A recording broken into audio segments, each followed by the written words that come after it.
Và nâng chân lên thì quả lên đường xuống. Lúc mình lên thời gian 3 phút.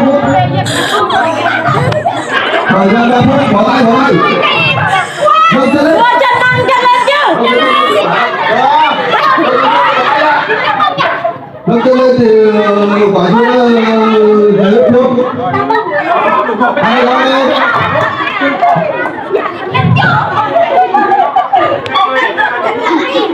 Thì người ta chiêu bài của chúng ta nhận được đi. Quên,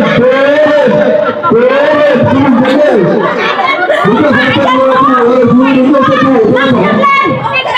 đúng chân trụ cho nó chuẩn. Đúng chân trụ cho nó chuẩn.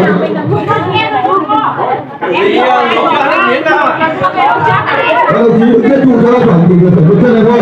Đúng chân trụ là sao cho nó chuẩn. Chứ đừng có chân trụ mà không giờ là không sao cả.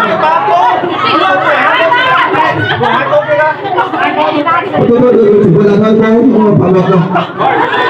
Tôi chỉ có là thôi.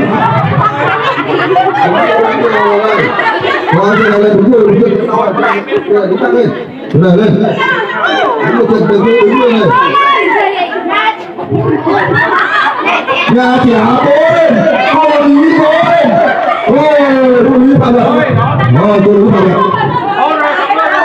Thôi, giải nhất cho về đồng chí này đây. Cứ có mình thấy cái thời gian của bạn đồng chí thế đây. Vào lên giải nhất 1 phút 58 giây. Tại vì đâu thôi. Ghi đâu thôi. Ghi chắc đâu thôi. Và đồng chí là đứng chân trụ là sau đó sát. Điều khiển con chân này thôi. Đứng chân trụ là sát.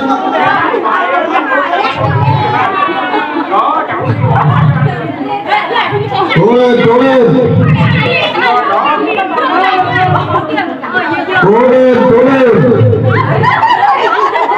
2 phút còn 1 phút nữa. Còn 1 phút nữa tôi định đi. Để cho nó từng một quay nữa. Còn 1 phút nữa, cố lên các đồng chí, cố lên.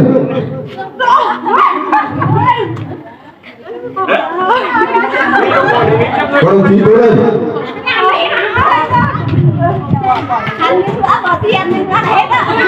Và bây giờ đó các đồng chí cố lên.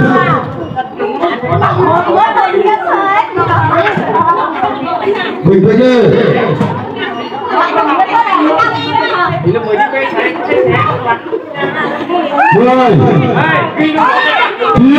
10 9 8 7 6 5 4 3 2 1. Rồi đồng chí này về giải nhì này. Đồng chí này cộng chân thường nhanh đấy. Đồng chí này về giải 3. Đồng chí Hồng về giải 4.